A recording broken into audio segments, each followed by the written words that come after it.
आप जिस भी परिस्थिति में होते हो, उसी परिस्थिति में परमेश्वर भी और शैतान भी आपके जीवन को प्रभावित करते हैं।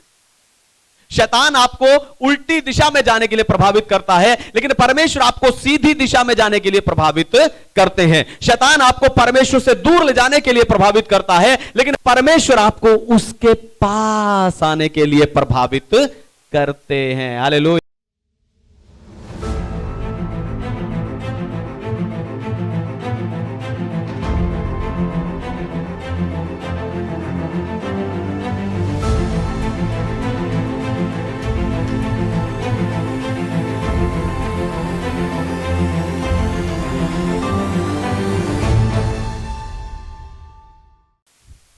हालेलुया।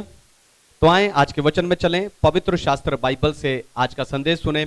आज का संदेश है शैतान के नाम में उसकी चालें छिपी हैं। शैतान के नाम में उसकी चालें छिपी हैं। तो शैतान के नाम में छिपी हुई चालों को सिखाने के पीछे मेरा उद्देश्य यही है कि आप समझें कि शैतान कैसे छोटी छोटी चीजों को इस्तेमाल करके आपको हराता है। वो आपकी आदतों को अपना हथियार बनाता है और आपके जीवन के उस हिस्से में आपको कठोर बना देता है। और आप जब कठोर बन जाते हैं तो परमेश्वर का वचन, पवित्र शास्त्र बाइबल हमें कहता है कि कठोर हृदय परमेश्वर की आज्ञाओं का निर्वाह नहीं कर सकता। इसीलिए आपको शैतान के नाम में छिपी हुई चालों को जानने की जरूरत है। Hallelujah, hallelujah. शैतान के नाम में छिपी चालों को जानना आपके लिए जरूरी है, क्योंकि अगर आप शैतान की चालों को, उसकी युक्तियों को पहले से जानते होंगे, तभी आप उसका सामना कर सकते हो। और जब आप उसका सामना करोगे, तभी वो आपके सामने से भागेगा। हालेलुया। आपको बताऊं, शैतान आपकी बढ़ोतरी के पीछे नहीं है। शैतान आपको बढ़ने से रोकना नहीं चाहता, पर वो आपको इस्तेमाल होने से रोकना चाहता है, क्योंकि शैतान जानता है कि अगर आपका जीवन परमेश्वर के वचन के अनुसार हो गया तो आप परमेश्वर के राज्य के लिए इस्तेमाल किए जाओगे। इसका अर्थ हुआ कि परमेश्वर आप जीवन के द्वारा, ध्यान से सुनिए जो स्टेज पर भी बैठे हैं, परमेश्वर आपके जीवन के द्वारा जो दूसरों की जिंदगी में करना चाहता है, उससे पहले आपके जीवन में करता है। हालेलुया। दोबारा सुनिए, ध्यान सुनिए। परमेश्वर आपके जीवन के द्वारा जो दूसरों की जिंदगियों में करना चाहता है, उससे पहले आपके जीवन में करता है। इसीलिए आज मैं आपको शैतान के नाम में छिपी हुई चालों की शिक्षा के दूसरे भाग को बताकर उत्साहित करने जा रहा हूं। लेकिन उससे पहले मैं चाहता हूं कि दुनिया भर से जितने विश्वासी स्पिरिचुअल पैशन असेंबली यानी आत्मिक उत्साह की सभा के संदेश को सुनते हैं, हम जोरदार तालियों से उनका स्वागत करें।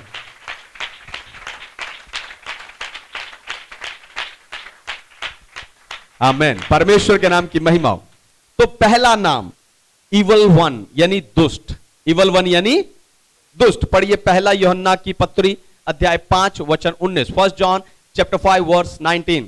हम जानते हैं कि हम परमेश्वर से हैं और सारा संसार उस दुष्ट के वश में पड़ा है। सारा संसार उस दुष्ट के वश में पड़ा है, यानी शैतान दूषित करना चाहता है। शैतान दूषित करना चाहता है। वो हवा को, पानी को या जमीन को दूषित करना नहीं चाहता, वो लोगों को, मनुष्य को दूषित करना चाहता है। अदन की वाटिका में देखो, शैतान अदन की वाटिका में क्यों गया? हव्वा के पास क्यों गया? उसे वर्जित फल खाने के लिए क्यों उकसाया? क्योंकि वो आदम और हव्वा के बीज को यानी उनके बच्चों को दूषित करना चाहता था।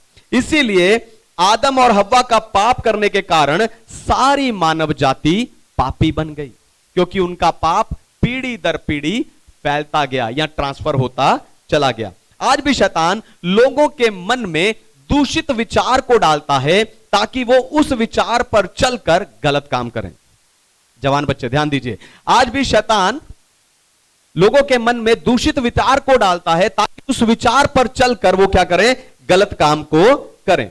लोग कहते हैं कि यहूदा इस्करियोती ने यीशु मसीह को पकड़वाया, लेकिन बाइबल कहती है शैतान ने उसके मन में डाला था। हालेलुया। आप देखो, यीशु ने कभी भी यहूदा इस्करियोती को डांटा नहीं। उन्होंने पतरस को डांटा, पर यहूदा इस्करियोती को कभी नहीं डांटा। यीशु ने यहूदा इस्करियोती को हमेशा प्यार ही किया, तो भी उसने यीशु मसीह को पकड़वा दिया। क्यों? क्योंकि शैतान ने दुष्ट विचार यहूदा इस्करियोती के मन में डाला था। आपके जीवन में भी ऐसा कोई ना कोई व्यक्ति जरूर होगा जो यहूदा इस्करियोती की तरह आपसे बर्ताव कर रहा होगा। हालेलुया। आपकी जिंदगी में ऐसा कोई ना कोई जरूर होगा जो यहूदा इस्करियोती की तरह आपके साथ बर्ताव कर रहा होगा, और आप जवाब ढूंढ रहे होंगे, उसका उत्तर ढूंढ रहे होंगे कि वो व्यक्ति मेरे साथ ऐसा क्यों कर रहा है। आपको जवाब चाहिए, आप परमेश्वर वो ऐसा क्यों कर रहा है, पास्टर जी वो ऐसा क्यों कर रहा है। पर आपको बताऊं, यहूदा इस्करियोती के बर्ताव का कोई जवाब नहीं होता, क्योंकि वो शैतान के द्वारा इस्तेमाल हो रहा है, उसके प्रभाव में है। हालेलुया। आपको बताऊं, शैतान यहूदा के बर्ताव के द्वारा, उसके स्वभाव के द्वारा परमेश्वर के प्रति आपकी विश्वास योग्यता को परखता है कि आप अपनी सेवा को, अपने काम को पूरा करेंगे या नहीं। यहूदा इस्करियोती से धोखा खाने के बाद भी यीशु मसीह ने क्रूस पर मरते मरते भी एक डाकू की जिंदगी को बचा लिया। लेकिन आप धोखा खाने के बाद सब लोगों को, सब विश्वासियों को, सब पास्टरों को एक जैसा समझना शुरू कर देते हो। लेकिन ऐसा करके आप शैतान की दुष्टता को अपने अंदर आने देते हो, और जिस कारण परमेश्वर के लिए आप इस्तेमाल नहीं हो पाते। हालेलुया। लेकिन अगर आप कहें, हालेलुया, लेकिन अगर आप कहें मेरी जिंदगी के यहूदा इस्करियोती की हुई सजा मैं मती को नहीं दूंगा, मैं याकूब को नहीं दूंगा, मैं पतरस को नहीं दूंगा, मैं यूहन्ना को नहीं दूंगा, मैं किसी चेले, किसी विश्वासी को नहीं दूंगा, तब परमेश्वर आपको उन लोगों के बीच में और उनके लिए इस्तेमाल करेंगे। हालेलुया। दूसरा, टेम्परर यानी परीक्षा करने वाला। टेम्परर यानी परीक्षा करने वाला। पढ़िए पहला थिस्सलुनीकियों की पत्री अध्याय 3 वचन 5। First Thessalonians chapter 3 verse 5। इस कारण जब मुझसे और ना रहा गया तो तुम्हारे विश्वास का हाल जानने के लिए भेजा, कि कहीं ऐसा ना हो कि परीक्षा करने वाले ने तुम्हारी परीक्षा की हो और हमारा परिश्रम व्यर्थ हो गया हो। आमीन। परमेश्वर के नाम की महिमा हो। तो यहां पर संत पौलुस कह रहा है कि परीक्षा करने वाले ने, यानी शैतान ने तुम्हारे लिए मैंने जो मेहनत की है उस मेहनत को व्यर्थ ना कर दिया हो। आपको बताऊं, असल में पौलुस यह कहना चाहता है कि आपके विश्वास को बढ़ाने के लिए, आपको उत्साहित करने के लिए, आपको आत्मिक रूप से बढ़ाने के लिए मैंने जो मेहनत की है, शैतान उसे परीक्षा की युक्ति के द्वारा उस आत्मिक निवेश को जो पौलुस ने उनकी जिंदगियों में किया है, उस आत्मिक निवेश को भ्रष्ट ना कर दे। हालेलुया।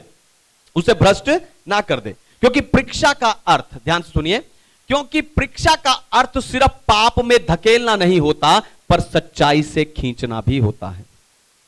हालेलुया। दोबारा सुनिए, ध्यान सुनिए। परीक्षा का अर्थ सिर्फ, शैतान सिर्फ आपको पाप में नहीं धकेलता, पर सच्चाई से भी खींचता है। हालेलुया। अगर आप सच्चाई से दूर धकेले जा रहे हो तो वो शैतान का काम है, लेकिन अगर आप सच्चाई की ओर खींच रहे हो तो वो परमेश्वर है। हालेलुया। हालेलुया। यानी आप जिस भी परिस्थिति में होते हो, यानी आप जिस भी परिस्थिति में होते हो, उसी परिस्थिति में आपको वो दोनों प्रभावित करते हैं। ध्यान सुनिए, आप जिस भी परिस्थिति में होते हो उसी परिस्थिति में परमेश्वर भी और शैतान भी आपके जीवन को प्रभावित करते हैं। शैतान आपको उल्टी दिशा में जाने के लिए प्रभावित करता है, लेकिन परमेश्वर आपको सीधी दिशा में जाने के लिए प्रभावित करते हैं। शैतान आपको परमेश्वर से दूर ले जाने के लिए प्रभावित करता है, लेकिन परमेश्वर आपको उसके पास आने के लिए प्रभावित करते हैं। हालेलुया। जैसे हमने पिछले संडे को, है ना, पिछले हफ्ते हमने योना और चेलों के नाव के विरुद्ध आए हुए तूफान के बारे में हमने सीखा था। हालेलुया। आपको बताऊं, शैतान परीक्षा लेकर आता है पर परमेश्वर परखता है। शैतान परीक्षा लेकर आता है, परमेश्वर। अगर तुम्हारी परीक्षा हो तो यह ना कहना कि परमेश्वर की ओर से हो रही है, क्योंकि परमेश्वर बुरी बातों से किसी की परीक्षा नहीं करता, याकूब की पत्री कहती है। तो शैतान परीक्षा लेकर आता है लेकिन परमेश्वर परखता है। शैतान पाप, बुराई, अभिलाषा के द्वारा आपको परीक्षा में लेकर जाता है। जैसे उसने पोतीफर की वाइफ को इस्तेमाल करके यूसुफ को गिराना चाहा, लेकिन परमेश्वर आपके मन और आपके विचारों को परखते हैं।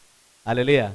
अगर परीक्षा के समय, ध्यान सुनिए, अगर परीक्षा के समय आप अपना ध्यान पाप पर ना लगाकर आपका मन और आपके विचार परमेश्वर पर लगे रहे, तो परमेश्वर आपको उस परीक्षा से निकास देता है। हालेलुया। इसलिए याद रखो कि अगर शैतान आपको आपके विश्वास से, आपके वचन प्रार्थना से, आपकी सेवा से, आपके उद्देश्य से दूर ले जा रहा है, तो वो आपकी किसी ना किसी कमजोरी का फायदा उठा रहा है। हालेलुया। मैं चाहता हूं दोबारा ये प्रचार जो भी सुन रहा दोबारा जरूर सुने। हालेलुया। मैं भी दोबारा इसीलिए बोल रहा हूं, अगर शैतान आपको आपके विश्वास से, आप वचन प्रार्थना से, आपकी सेवा से, आपके मकसद से, आपके उद्देश्य से, आपके लक्ष्य से आपको दूर लेकर जा रहा है, तो इसका अर्थ है कि शैतान आपकी किसी ना किसी कमजोरी का फायदा उठा रहा है। लेकिन आप शैतान को दोष ना देकर परमेश्वर से ही उस परिस्थिति के लिए सवाल पूछने लगते हैं। इससे बचने का एक ही हल है। हालेलुया। इससे बचने का सिर्फ और सिर्फ एक ही हल है कि आपको ज्यादा से ज्यादा आत्मिक अभ्यास करना होगा। स्पिरिचुअल प्रैक्टिस, आपको ज्यादा से ज्यादा आत्मिक अभ्यास करना होगा। कैसे? ध्यान से सुनिए, मैं आपका स्पिरिचुअल कोच भी हूं, इसलिए बताऊंगा कैसे। वो आत्मिक अभ्यास आपको करना कैसे है, ध्यान से सुनिए। शाम को जब आप पूरा दिन बिताकर शाम को जब आप प्रार्थना में बैठते हो और थोड़ी देर स्तुति धन्यवाद करने के बाद जब आपका मन प्रार्थना में लग जाए, उस समय पर आप अपने दिन भर की सारी घटनाओं को याद करो कि आपने उन परिस्थितियों में कैसा व्यवहार किया। क्या आपने परमेश्वर के वचन के आधार पर काम किया या नहीं? क्या पिछले संडे जो आपने प्रचार सुना, आपने कहा वो प्रचार मेरी जिंदगी के लिए था, मेरी परिस्थिति के अनुसार था, क्या आपने उसके अनुसार काम किया या नहीं? क्या जब आपको अपना विश्वास, अपनी आशा दिखाने का मौका मिला, आपने उस मौके का इस्तेमाल किया या नहीं? जब आप रोज प्रार्थना सहित इस प्रकार की जो प्रैक्टिस है ना, इस प्रकार की जो प्रैक्टिस आप रोज जब करेंगे, तो इस प्रकार की प्रैक्टिस आपको प्रार्थना सहित सोचने में मदद करेगी कि आप शैतान के द्वारा धकेले जा रहे हैं या परमेश्वर के द्वारा खींचे जा रहे हैं, और फिर आगे से शैतान आपको कभी परीक्षा में नहीं डाल पाएगा। Hallelujah, hallelujah. इसलिए आपको रोज आत्मिक अभ्यास करना है। आज हो गया लेकिन कल नहीं करूंगा। हालेलुया। रोज आपका अभ्यास आपको, आपकी प्रैक्टिस आपको एक अच्छा योद्धा बनाती जाएगी। हालेलुया। तीसरा और आखिरी, प्रिंस ऑफ दिस वर्ल्ड यानी जगत का सरदार। प्रिंस ऑफ दिस वर्ल्ड यानी जगत का सरदार। पढ़िए यूहन्ना की पत्री 12 अध्याय 30 और 31 वचन। Gospel of John chapter 12 verse 30 and 31। इस पर यीशु ने कहा, यह शब्द मेरे लिए नहीं परंतु तुम्हारे लिए आया है। अब इस संसार का न्याय होता है। अब इस संसार का सरदार निकाल दिया जाएगा। संसार का सरदार। सरदार जैसे चोरों का सरदार होता है, डाकुओं का सरदार होता है, सैनिकों का सरदार होता है, और वो अपने सरदार, अपने कैप्टन की ही बात सुनते हैं। उसी तरीके से ये जो संसार है ये शैतान की बात मान रहा है, पर यीशु सरदार या कैप्टन होने नहीं आया था। हालेलुया। उल्टा उन्होंने तो दास का स्वरूप धारण किया, अंगोछे को अपनी कमर पर बांधकर अपने ही चेलों के पांव धो दिए। Hallelujah, hallelujah. आपको बताऊं, शैतान हमें सिर्फ इस बात से अनजान रखना नहीं चाहता कि वो क्या करने जा रहा है। ध्यान से सुनिए, शैतान आपको सिर्फ इस बात से अनजान रखना नहीं चाहता कि वो क्या करने जा रहा है, पर वो इस बात का भी ध्यान रखता है कि आपको यह पता ना चले कि वो इस काम को किसके द्वारा करने जा रहा है। इसीलिए वो कई बातों को आपके ऊपर प्रकट होने नहीं देता, सही प्रकाशन आप तक पहुंचने नहीं देता। हालेलुया। पतरस के जीवन में देखो, यीशु के क्रूस पर मरने की बात को शैतान ने पतरस तक पहुंचने नहीं दिया, और जब यीशु उन्हें अपने क्रूस पर मरने की बातें बता रहे थे तो पतरस उस बात को ग्रहण नहीं कर पाया और यीशु मसीह को अलग ले जाकर डांटने लगा, प्रभु तेरे साथ ऐसा ना हो। लेकिन यीशु मसीह ने कहा, ए शैतान मुझसे दूर हो जा। फिर पिछले हफ्ते हमने देखा था कि अय्यूब की पत्नी शैतान द्वारा इस्तेमाल की गई। उसने अय्यूब को कहा कि तू परमेश्वर की निंदा कर, लेकिन यीशु मसीह ने पतरस को, अय्यूब ने उसकी पत्नी को छोड़ा नहीं। हालेलुया। वो जरूर शैतान द्वारा इस्तेमाल हो रहे थे। यीशु मसीह ने सीधा सीधा पतरस को शैतान कहा, लेकिन फिर भी यीशु मसीह ने पतरस को, अय्यूब ने अपनी पत्नी को छोड़ा नहीं, क्योंकि वो बुरे दिन को समझते थे। हालेलुया। यानी जिस पर आप भरोसा करते हो, ध्यान सुनिए, जिस पर आप भरोसा करते हो उसी पर शैतान सही बात प्रकट होने नहीं देता, उसी को शैतान अनजान रखता है। लेकिन आपको उस व्यक्ति को छोड़ना नहीं है, पर यह याद रखना है कि शैतान लोगों को अनजान रख सकता है। हालेलुया। और इस पर जय पाने का सिर्फ और सिर्फ एक ही तरीका है, परमेश्वर के वचन का प्रकाश। हालेलुया। शैतान आपको या आपके लोगों को अनजान रख रहा है, उसके ऊपर जय पाने का एकमात्र तरीका है परमेश्वर के वचन का प्रकाश। आप जितना परमेश्वर के वचन को, आप और आपके परिवार के लोग और आपके आसपास के लोग, आप जितना परमेश्वर के वचन को पढ़ेंगे उतना आप परमेश्वर के ज्ञान में बढ़ते जाएंगे और उतना ही शैतान आपको अज्ञान नहीं रख पाएगा। हालेलुया। आप परमेश्वर के ज्ञान से भरे हो तो शैतान कभी भी आपको अज्ञानी नहीं बना सकता।